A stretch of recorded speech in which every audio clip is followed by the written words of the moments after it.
Venezuela, a country painted as a failed state by US politicians and corporate media. One that is under a total dictatorship, brutally repressing free speech and the right to protest. The protests, which have been going on for 3 months, are across the board uncritically romanticized and celebrated by the mass media. Many outlets are openly calling for regime change. Since President Chavez was elected in 1998, the US government has paid over $50 million to the opposition movement. And now, Senator Marco Rubio just spearheaded a bill pledging another $20 million to, quote, defend human rights, among other types of aid. Long wanting to overthrow the democratically elected socialist government, US politicians are seizing the moment of unrest for regime change. The stable and peaceful Venezuela is in the best interest of the entire hemisphere. We will be working with Colombia and other countries on the Venezuelan problem. It is a very, very horrible problem, and from a humanitarian standpoint, it is like nothing we've seen in quite a long time. With new US sanctions, direct threats from the Trump administration to overthrow another sovereign government, and corporate media painting a one-sided narrative, I wanted to go see the reality on the ground for myself. During my investigation in Venezuela, spending nearly 3 weeks in Caracas, one thing was a constant: traffic jams from guarimbas or protest barricades, intended to disrupt life in the city. While most things carried on like normal, some parts of the city were always inaccessible, with police and military constantly scurrying to whatever streets were shut down that day. Knowing how much mass protests define life in Venezuela, as well as the media coverage, I attended an opposition protest in Miranda State near Caracas. The demonstration, which consisted of thousands of people, was a peaceful gathering, with typical speeches and chants. What is your biggest problem with what's happening right now? I think right now the biggest problem is that the president don't want us to go to election, because if we go, he knows he's gonna lose. Ya que aquí no hay constitución, no hay Estado de Derecho, no existe el imperio de las leyes. Estamos en una total dictadura en Venezuela, una represión, hay una tiranía constante. Fuera el dictador de Venezuela, no lo queremos. Estamos sufriendo de hambre, de miseria, de angustia, desesperación, y que lo que queremos es que este régimen se largue del país junto con todos los seguidores, para que en Venezuela venga la paz, la tranquilidad y el amor entre los venezolanos.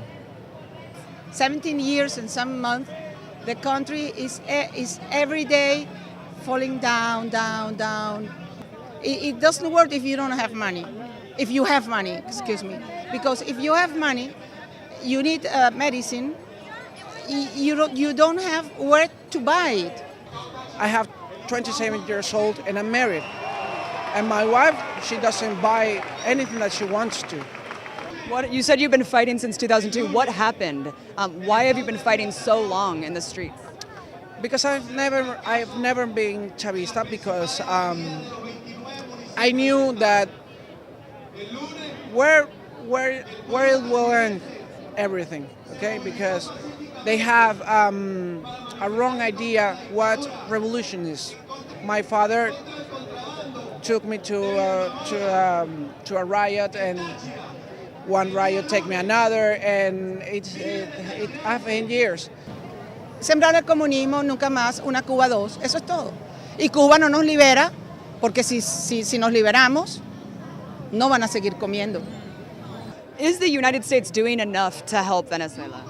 No, I don't think so. I mean, we are helping, a lot of Venezuelans live in the States, so we send the Green Cross, the one who help with the medicine, the ones who help the protesters that get hit, they get a lot of help from the States.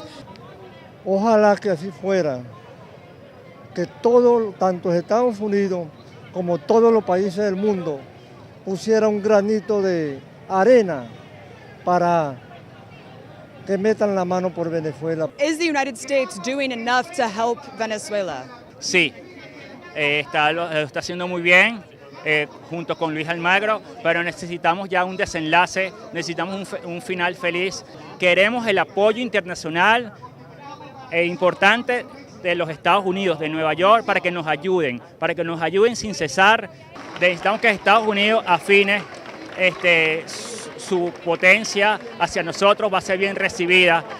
We are very near Plaza Altamira right now, where the opposition looks like it's setting up a barricade. This is a tactic that the opposition does to deter traffic, to cause a lot of problems here in Caracas. We're going to go follow them right now and see what's going on. As the sun started to set, things began to change. Smaller groups donning masks and shields started forming up. While the majority of the crowd held a candlelight vigil to commemorate those killed in the protests, the others lit flames of their own. They poured incendiary liquid in the streets and began stopping traffic.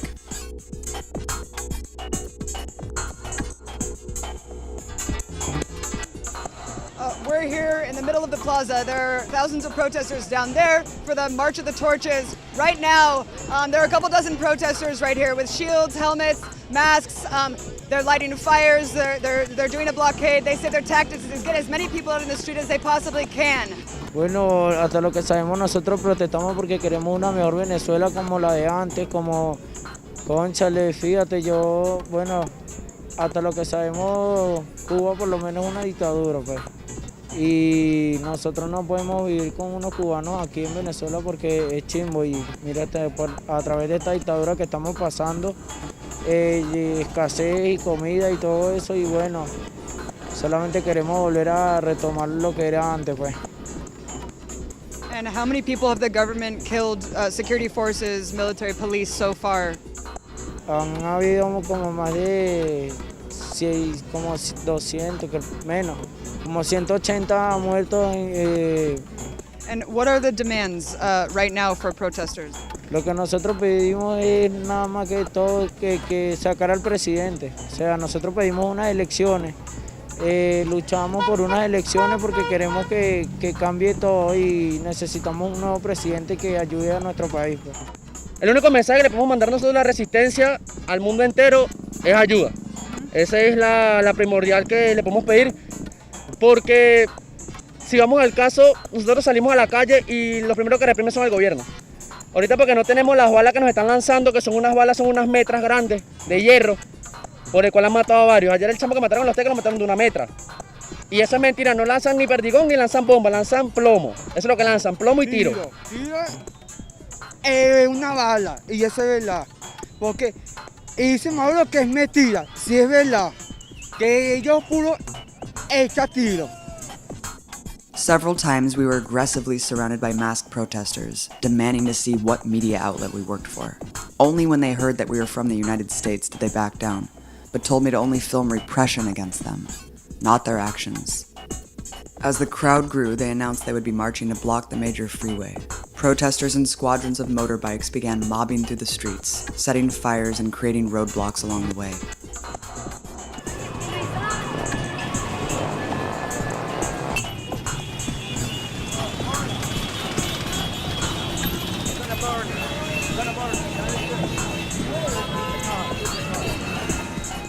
So we're here at the highway right now. We just talked to some protesters who said that they're blocking the highway. They just set up a barricade of fire. They're doing it down there. The National Guard is about to come, which they say they want us to see how they oppress them when they do come.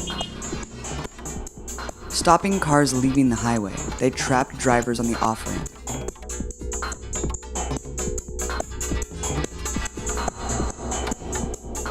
I talked to several in the heat of the offensive.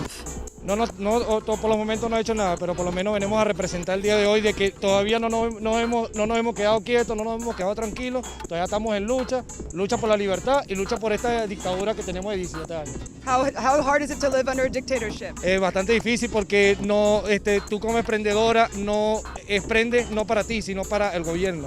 ¿Me entiendes? No puedes ser independiente. ¿Ves? Todo tu trabajo y tu esfuerzo es para el gobierno y eso es lo que no queremos aquí. What is this? What are you carrying? Esta es una trifácil. Esta es la que nos lanzan a nosotros. Y con esto han matado a compañeros de nosotros en el pecho y los han impactado con esto.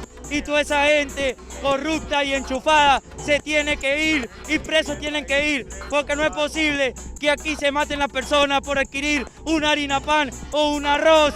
Cuando el gobierno nos tiene que subastar todas esas cosas porque es el derecho de un ser humano libre del trabajo y la libertad a la comida y la libertad de expresión. Claro, claro,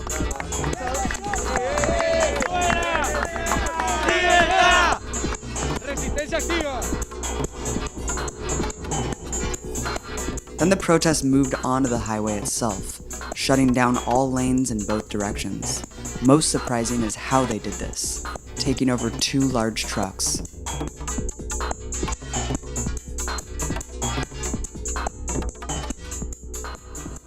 So right now we're on the highway. Every single entrance to the highway has been blockaded, lit on fire, and now we're looking at 2 enormous trucks that have been somehow taken over and maneuvered in order to block the main thoroughfare of the highway right now. Protesters held the freeway like this for some time, according to them, waiting for state forces to respond. Then they commandeered a 3rd truck, pushing it towards the edge of the freeway. Below was Miranda Air Force Base. They started hurling rocks and chunks of concrete at the base below, and that's when soldiers guarding the base responded.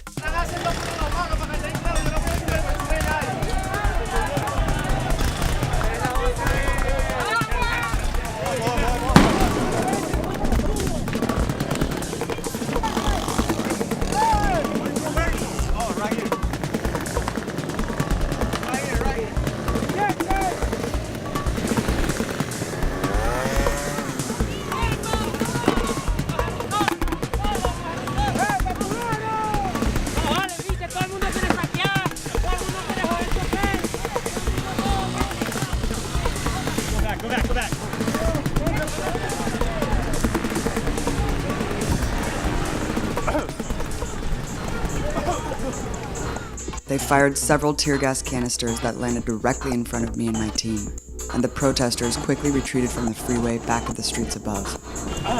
Apparently there's an Air Force base there and they're throwing rocks to the big blockade, and then they hurled tear gas canisters over the side. We got hit, but not really hard because it wasn't that close. The protest regrouped at their fallback position when National Guard soldiers I couldn't see fired more tear gas. This time, staying on the front lines hurt a bit more.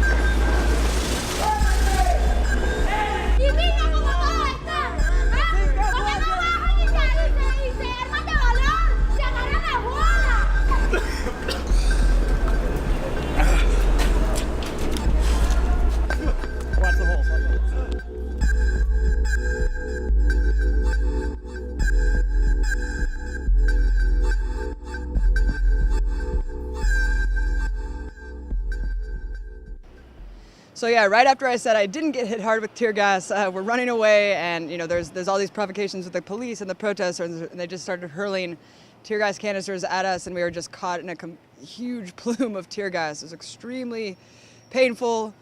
My eyes are really, really burning. I felt like I was blind for like 5 minutes, so that just happened. While soldiers had cleared the freeway, protesters continued to block several intersections in the area, with more trucks and barricades. What I had experienced was a typical guarimba, a few hundred or less semi-armed protesters ruling the streets, shutting down as much as they can, using largely violent tactics. They push as far as they can go until security forces respond, then flee with new photos of repression. Given what the media has been saying, I was shocked to learn that there were no arrests that night. It seems like there certainly is a right to protest in Venezuela, and the curated images we see in the news are obscuring a much darker, deadlier reality. Since the beginning of the protest on April 6th through July 1st, we found 95 deaths attributed to the protests, with over 1,000 injured.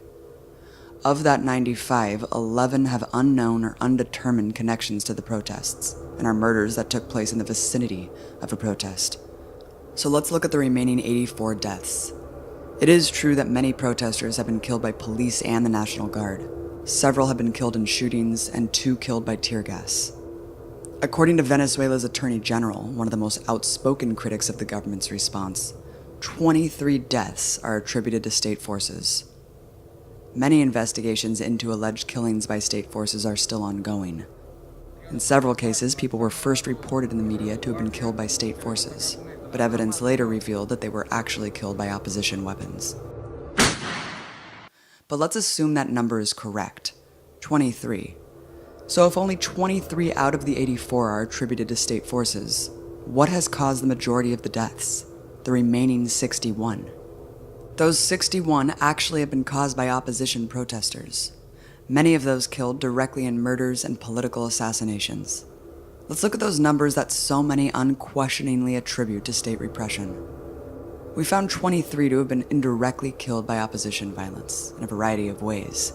For example, 6 people have died in vehicle accidents while trying to escape opposition barricades. 3 are civilians who died because opposition barricades prevented life-saving ambulances from reaching them. 9 of those 23 are opposition protesters who accidentally killed themselves. 1 in an explosion from an opposition mortar, and 8 electrocuted themselves to death while looting a bakery. In addition to these indirect deaths from opposition violence, 38 people have been directly killed by opposition violence. 16 of those 38 are seemingly random killings of civilians at opposition barricades or near a protest. 7 of the 38 are police and National Guard members killed by protesters. 6 of them were shot by protesters, and 1 National Guard member was beaten to death by a mob of protesters. One would think these facts would be included in a fair report of force used by the state. But more heinously, 14 deaths are political murders and assassinations of Chavistas and government supporters by the opposition. Most were targeted for attending a pro-government demonstration or for being identified as Chavistas. 2 were socialist figures who were kidnapped, tortured, and executed. Most chilling was the lynching of 21-year-old Orlando Figueroa, who was brutally beaten, stabbed, and burned alive by opposition protesters. According to an interview with Orlando in the hospital, they yelled, "Hey black guy, see what happens to Chavistas," before throwing a Molotov cocktail on him and lighting him aflame. Orlando died from his injuries just days later. At least 4 other people have been set on fire but lived, allegedly for being Chavistas, and many others brutally beaten by opposition mobs. So of those 84 fatalities associated with the protest movement, 23 deaths are allegedly from state repression, and 61 deaths from opposition violence. As surprised as I was to see that the reality of these numbers is so warped, I was completely unprepared for what would happen to me for simply reporting these facts. Because I questioned the validity of the fatality count being 100% due to state forces, prominent opposition spokespeople created a false hysteria over an outrageous lie that myself and Empire Files producer Mike Preisner were not journalists, but in fact working directly for the government intelligence forces, and that we weren't actually conducting interviews of protesters, but taking their pictures to turn into police forces. And not only that, but the police had then arrested protesters based on our intelligence. The life-threatening lie was first promoted by professor at Venezuela's Simón Bolívar University and opposition activist, José Vicente Carrasquero. The rumors were echoed and exaggerated by several prominent opposition journalists, like Manuel Malaver and Miami reporter Angie Perez. The disinformation campaign incited a virtual lynch mob against us for days, which translated into real-life stalking and threats, calls to find and kill us, doxing of personal information, and more. Revealing their characters, scores of opposition Twitter accounts specifically used the word lynch when calling for violence against us. More than that, this opposition hate campaign also posted the address of an event Mike was speaking at, inciting people to come confront us, and worse. Dozens of Venezuelan expats actually showed up, chanting against socialism, and tried to physically force their way into the event to disrupt it. But the threats of violence were not empty. Just days later, a Telesur journalist was actually shot in the back by opposition protesters when her and her team were viciously attacked with Molotov cocktails, bullets, and explosives. Many other journalists have also been called infiltrators and attacked, like when a Global Vision crew was doused with gasoline by protesters at a recent demonstration and told to leave or they would get burned. Amazingly, international human rights organizations like Human Rights Watch and the Committee to Protect Journalists have been silent on the attacks on journalists from the opposition, and have only condemned the government for press repression. For as much as Venezuela's poor is used as the basis of the international media campaign to oust the government, the poor people from the barrios of Venezuela are not the ones protesting. The marches and violent guarimbas are concentrated in only a few states, where the middle and upper class areas are, most of them run by opposition governors or mayors. And the targets of the protesters speak volumes about the nature of the opposition. Factories, public transportation, Socialist Party offices, hospitals, and clinics have all been attacked. Even the childhood home of Chavez was set on fire. They've also set fire to the government's housing ministry, the Supreme Court, and more. In one case, a maternity clinic was raided, and the facility besieged by opposition forces for 2 days. A cultural center I visited, which gave free music lessons to youth and provided space for art collectives, had also recently been attacked and vandalized by opposition protesters.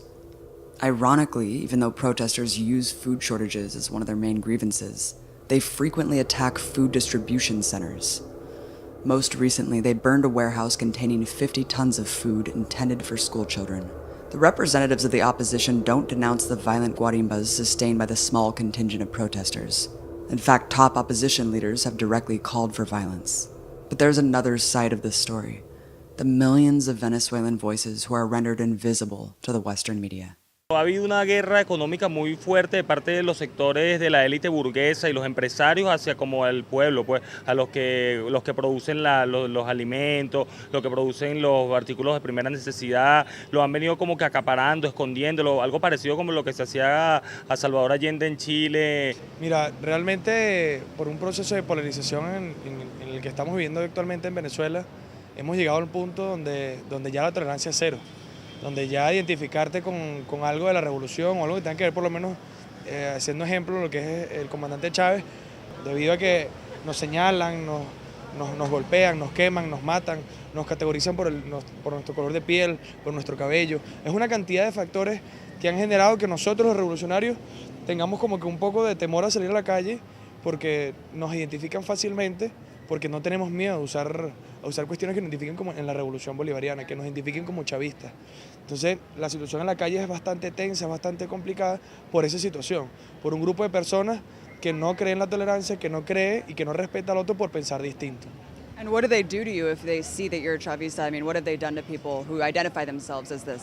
Nos señalan, nos arrinconan, nos amenazan, por lo menos a mí. En mi casa, en mi edificio, yo tuve la oportunidad de recibir por parte de la revolución un vehículo, un carro, un Arauca, y con excremento de humano me lo regaron a través en el capó. Me rayaron el carro, le escriben cosas a mi mamá por ser vocera del Consejo Comunal y de este nuevo sistema de llevar la comida a las casas, que es el CLAP. A mi mamá la señalan y le rayan en el ascensor, le insultan, me señalan en la calle. Entonces, eso es lo que nos pasa a nosotros los chavistas por ser chavistas, ¿ves? Por querer ayudar a los otros, nos señalan y nos vejan, pues, nos maltratan. Pero sí hay como que una gente que tiene odio, pues, tienen odio y quieren como que reprimirlo hacia la gente, golpear a la gente, quieren problemas, pues, pero lo que te digo, son focos minoritarios. Si vamos a un término estadístico. Do you think that you live in a dictatorship? No, vale, para nada. Aquí tú puedes observar que la gente tiene libre tránsito, la gente hace lo que quiere, participa, habla, incluso hasta están quemando el país, sectores de los terroristas de la derecha fascista. Ellos incluso están quemando el país, han hecho actos vandálicos, actos terroristas, y no se les ha aplicado la ley con esa fuerza como se hace por lo menos en Estados Unidos, en Europa. Esas personas andan por ahí haciendo lo que quieren. Aquí las personas tienen libre albedrío, libre forma de pensar, de creer, libre de creer lo político, en lo económico, en lo social, en lo cultural, lo religioso. El que diga que hay una dictadura está completamente desquiciado. Entonces, ¿en qué estado de dictadura es ese que hay elecciones, que participa la gente, que la gente hace lo que quiere? Eso es completamente ilógico.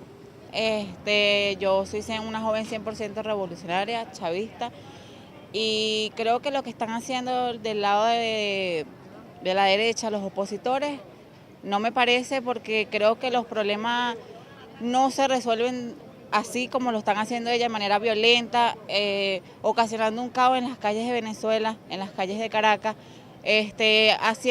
atacando a nuestros defensores, a las policías, a las guardias nacionales. Creo que eso se discute mediante un diálogo, resolviendo todas las cosas, y creo que mientras ellos no busquen un plan de trabajo, no busquen un líder, creo que ellos nunca van a poder sacar a este gobierno tan revolucionario y bolivariano que tenemos hoy en día.